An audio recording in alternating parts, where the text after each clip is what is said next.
Hello दोस्तों, नमस्कार। स्वागत है आपका एक बार फिर से आपके अपने YouTube चैनल डिजीफ्लाई में। तो आज की क्लास होने वाली है क्लास 5 और शुरुआत करेंगे एक बहुत ही शानदार प्रश्न से।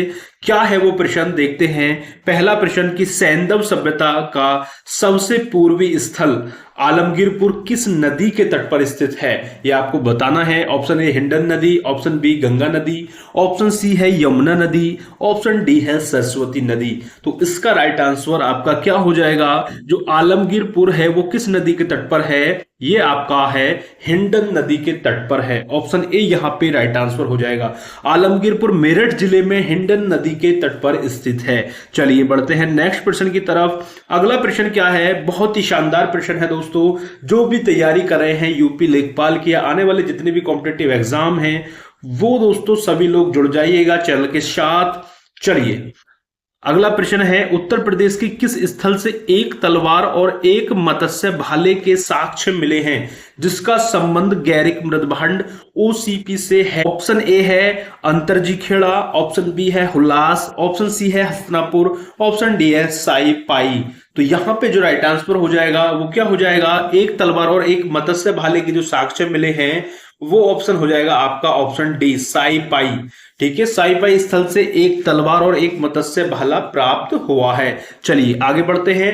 अगला प्रश्न है, प्रश्न नंबर 3 है कि उत्तर प्रदेश के किस सैंधव स्थल से धान की खेती के साक्ष्य मिले हैं जहां के लोग गांवों में रहते थे? Option A Alamgirpur, option B Hulas Saharanpur, option C Mandi, option D Sanauli.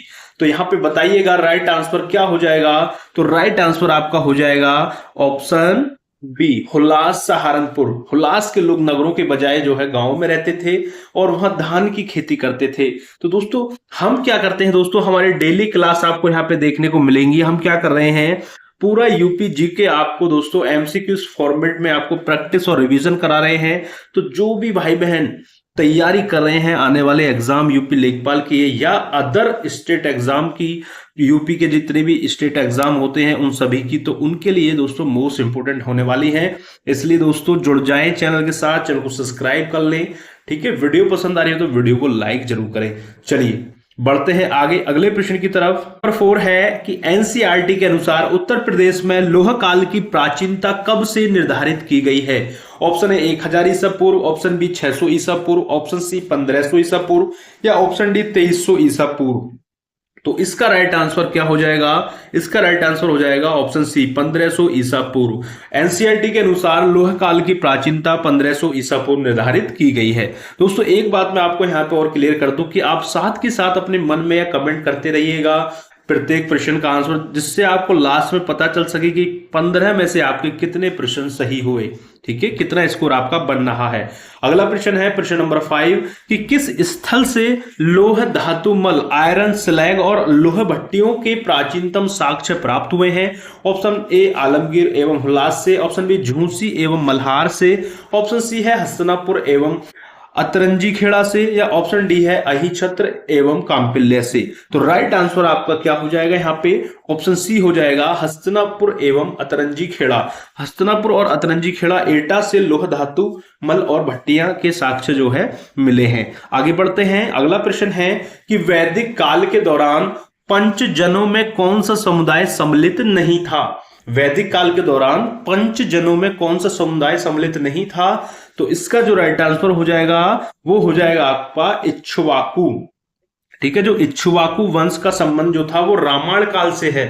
ठीक है, ये पंचजनों में शामिल नहीं था।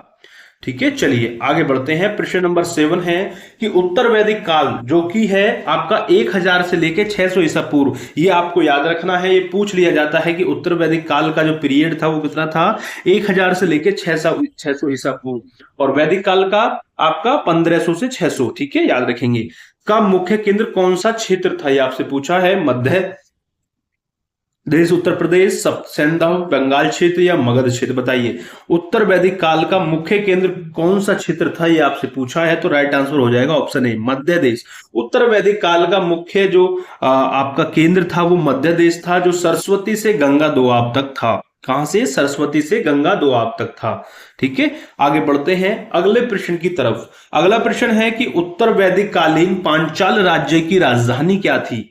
ये मोस्ट इंपोर्टेंट क्वेश्चन है। उत्तर वैदिक कालीन जो पांचाल राज्य है उसकी राजधानी क्या थी? आसदिवत या कांपिल्य, अयोध्या या हस्तिनापुर? बताइएगा राइट आंसर क्या होगा। तो याद रखना उत्तर वैदिक कालीन पांचाल्य के राज्य की जो राजधानी थी वो थी आपकी कांपिल्य।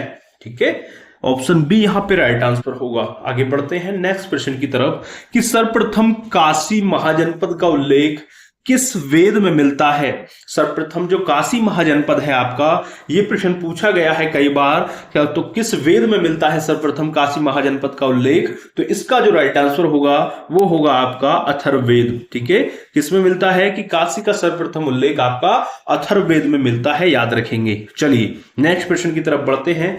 बहुत ही कम समय में दोस्तों टॉप 15 एमसीक्यूज की तैयारी हम यहाँ पे कराते हैं, इसके लिए ही हम जाने जाते हैं कम समय में अधिक तैयारी बेहतर तैयारी। तो चैनल डिजिफ्लाई को सब्सक्राइब करना ना भूलें। डेली आपको यहाँ पे क्लास देखने को मिलेंगी और जैसे जैसे आपका हमें सपोर्ट मिलता रहेगा, जैसे जैसे आप सपोर्ट आपका बढ़ता रहेगा, उसी हिसाब से हम आपके लिए कंप्यूटर के क्लासेस भी आपके लिए इसी तरीके से देखने को मिलेंगी आपके लिए दोस्तों, क्योंकि हम यहाँ पे सीरियस हैं आने वाले कॉम्पिटिटिव एग्जाम के लिए, यूपी लेखपाल के लिए, जो कि आपका 21 मई को प्रस्तावित हो गया है। ठीक है, चलिए आगे बढ़ते हैं। प्रश्न नंबर 10 कि अयोध्या का प्राचीन नाम क्या था जिसका उल्लेख इक्ष्वाकु वंश के संदर्भ में मिलता है? ये बताना है आपको। देखिए यहां पे मैं आपको एक चीज क्लियर और कर दूं कि टॉपिक वाइज हम तैयारी कर रहे हैं, टॉपिक वाइज, तो एक भी प्रश्न ना छूटे आपका। ठीक है, इस हिसाब से हम तैयारी कर रहे हैं। ठीक है, तो जितना भी आपने पढ़ा है बस आप यहां से देख सकते हैं कि कितनी तैयारी मेरी है।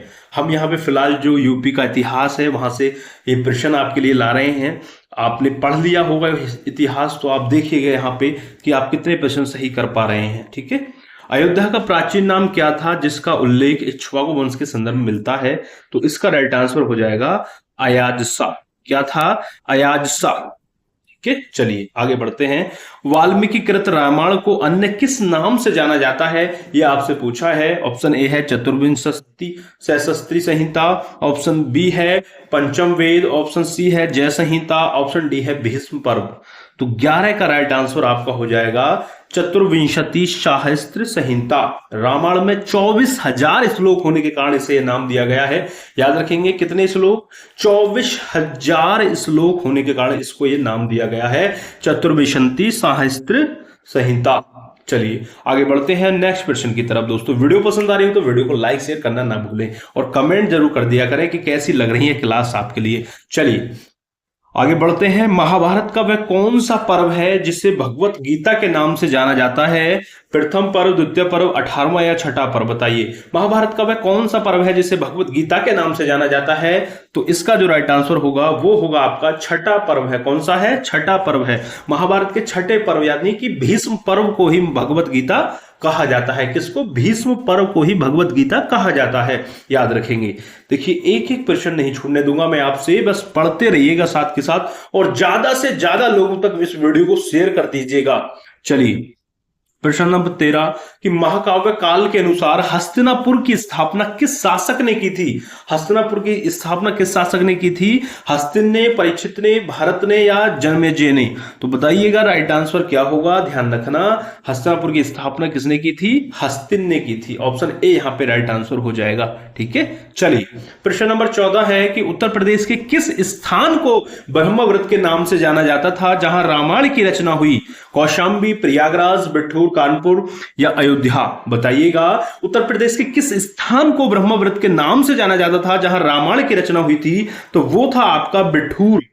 कानपुर में है जो कि बिठूर। बिठूर को प्राचीन काल में ब्रह्मव्रत कहा जाता था। याद रखेंगे बिठूर को क्या कहा जाता था प्राचीन काल में? ब्रह्मव्रत कहा जाता था। ठीक है, चलिए आगे बढ़ते हैं। लास्ट प्रश्न है इस वीडियो का कि उत्तर वैदिक काल के 4 प्रकार के मृद भांडों में से कौन सा अवशेष पूरे उत्तर प्रदेश से मिला है? यह आपको बताना है। Option A, B, C, D आपके सामने है। तो राइट आंसर क्या हो जाएगा? वो हो जाएगा आपका ऑप्शन डी, लाल मृदभांड। ठीक है, लाल मृदभांडों के अवशेष समूचे उत्तर प्रदेश से प्राप्त हुए हैं। कौन से? लाल मृदभांड से। तो दोस्तों कैसी लगी क्लास आपको, क्या लगता है आपको जब इस तरीके से हम आपको चीजों को सभी को पढ़ाएंगे क्विज के साथ टॉपिक वाइज, तो क्या कोई प्रश्न आपसे छूटेगा? तो मैं कहूंगा बिल्कुल नहीं छूटेगा। बस आप हमारे साथ बने रहें, लास्ट तक वीडियो को देखें, जिस तरीके से आज की वीडियो देखी इसी तरीके से हमें सपोर्ट करें। मिलते हैं बहुत जल्द अगली वीडियो में दोस्तों, तब तक के लिए दोस्तों जय हिंद जय भारत दोस्तों।